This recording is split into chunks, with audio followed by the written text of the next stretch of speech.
Avant de poser la question de la souveraineté, il faut la définir. C'est-à-dire la souveraineté alimentaire, c'est tout à la fois la capacité de s'auto-approvisionner, la capacité de la France à produire et à alimenter sa population librement, mais c'est aussi la capacité à définir des politiques publiques autonomes et à définir un cadre juridique qui assure et assoit cette souveraineté.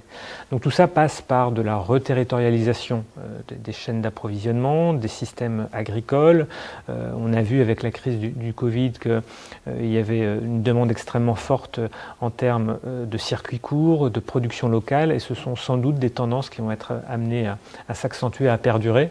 Et donc c'est autour de ces axes, reterritorialisation, réorientation des politiques publiques vers le soutien à des modes de production plus durables et plus locaux, qu'on assoira sur le long terme notre souveraineté.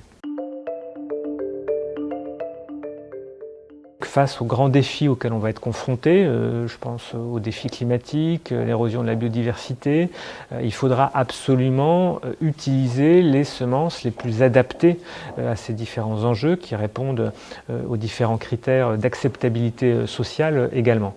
Et donc bien évidemment, le secteur semencier va devoir travailler sur ces questions.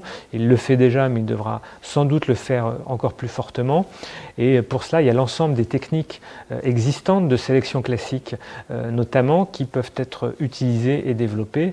Et on verra à terme si elles font la démonstration de leur pertinence, comment éventuellement les NBT ou NGT pourront répondre également à ces préoccupations.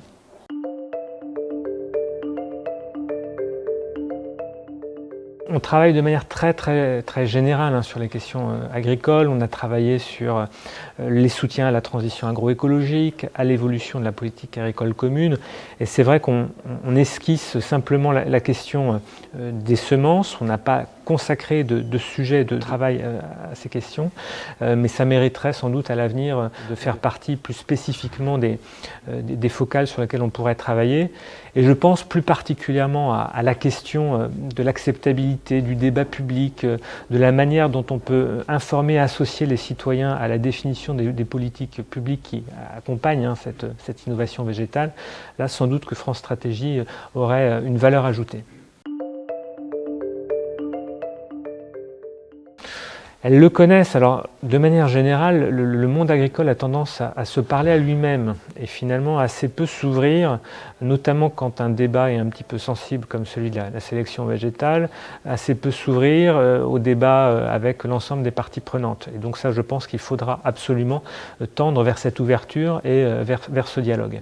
Un certain nombre d'acteurs ont pleinement conscience du rôle fondamental du secteur semencier parce qu'il est un élément déterminant de notre balance commerciale historiquement. Mais ça reste sans doute un secteur qui mériterait d'être plus connu, qui devrait informer et communiquer encore plus sur son potentiel économique et surtout le rôle central qu'il aura à jouer dans les années à venir face aux grands défis environnementaux et particulièrement aux défis climatiques.